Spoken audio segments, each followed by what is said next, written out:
ਸੋ ਆਪਾਂ ਆਈਏ ਤੇ ਯੂਐਸ CIS ਨੇ ਨਵਾਂ ਇੱਕ ਆਨਲਾਈਨ ਰੀਸਕੇਜੂਲ ਕੀਤਾ ਹੈਗਾ ਬਾਇਓਮੈਟ੍ਰਿਕਸ ਅਪਾਇੰਟਮੈਂਟਸ ਦਾ।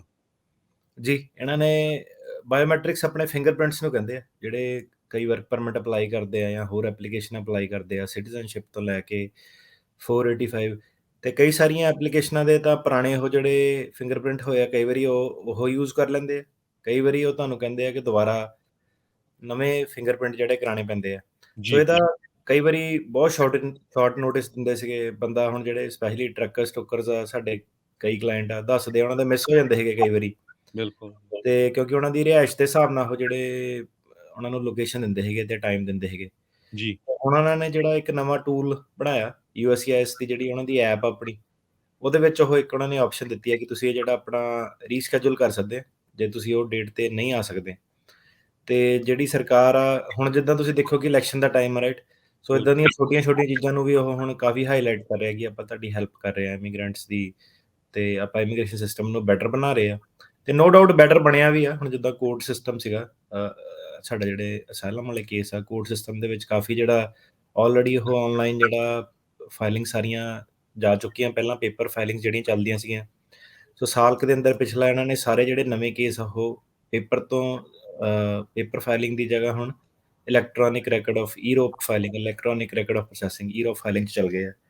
ਸੋ ਇਦਾਂ ਹੀ ਜਿਹੜੇ ਹੁਣ ਬਾਇਓਮੈਟ੍ਰਿਕਸ ਆ, ਇਹਦੇ ਵਿੱਚ ਜਿਹੜਾ ਬੰਦਾ ਆਪ ਆ ਜਿਹਦੇ ਫਿੰਗਰਪ੍ਰਿੰਟ ਹੋਣੇ ਆ, ਜਾਂ ਉਹਦਾ ਜਿਹੜਾ ਵੀ ਵਕੀਲ ਏਜੰਟ ਆ, ਉਹ USCIS ਨੂੰ ਪਹਿਲਾਂ ਤਾਂ ਕਾਲ ਕਰਕੇ ਜਿਹੜੀ ਰੀਸ਼ੈਡਿਊਲ ਕਰਦਾ ਸੀਗਾ, ਹੁਣ ਇਸ ਟੂਲ ਰਾਹੀਂ ਉਹ ਸਿੱਧੇ ਜਿਹੜਾ ਆਪਣੀ ਅਪਾਇੰਟਮੈਂਟ ਰੀਸ਼ੈਡਿਊਲ ਕਰ ਸਕਦੇ ਆ।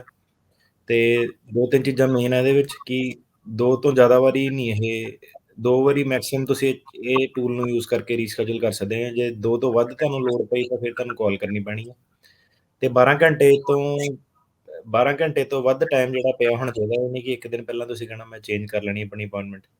ਤੇ ਜਿਹੜੀ ਤੁਹਾਡੀ ਅਪਾਇੰਟਮੈਂਟ ਉਹਦਾ ਟਾਈਮ, ਮਤਲਬ ਅਪਾਇੰਟਮੈਂਟ ਤੁਹਾਡੀ ਵੈਲਿਡ ਹੋਣੀ ਚਾਹੀਦੀ ਹੈ, ਇਹ ਨਹੀਂ ਕਿ ਅਪਾਇੰਟਮੈਂਟ ਤੁਹਾਡੀ ਨਿਕਲ ਗਈ ਤੇ ਫਿਰ ਤੁਸੀਂ ਕਹੋ ਮੈਂ ਟਰਾਈ ਕਰ ਰਿਹਾ ਹੈਗਾ ਸਕੈਜੂਲ ਕਰਨ ਦੀ। ਸੋ 12 ਘੰਟੇ ਤੋਂ ਪਹਿਲਾਂ ਹੀ ਇਹ ਜਿਹੜੀ ਹੋ ਸਕਦੀ ਆ।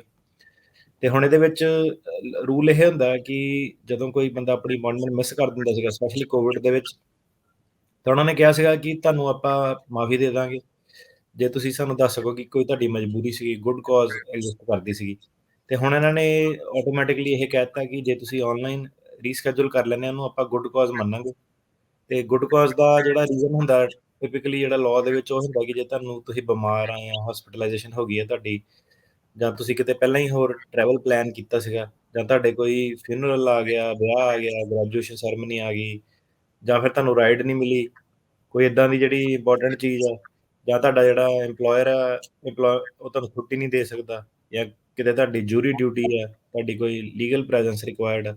ਸੋ ਇਦਾਂ ਦੀਆਂ ਚੀਜ਼ਾਂ ਜਿਹੜੀਆਂ ਸੀਗੀਆਂ ਉਹਨੂੰ ਗੁੱਡ ਕਾਜ਼ ਇਹ ਮੰਨਦੇ ਸੀਗੇ। ਸੋ ਹੁਣ ਇਹ ਕਹਿੰਦੇ ਆ ਕਿ ਆਨਲਾਈਨ ਜਦੋਂ ਤੁਸੀਂ ਜੇ ਟਾਈਮਲੀ ਰੀਸ਼ੈਡਿਊਲ ਕਰ ਦਿਓ ਤੇ ਉਹ ਫਿਰ ਤੁਹਾਡੇ ਜਿਹੜੇ ਗੁੱਡ ਕਾਜ਼ ਦੇ ਵਿੱਚ ਜਿਹੜਾ ਉਹ ਰਿਕੁਐਸਟ ਆਊਗੀ।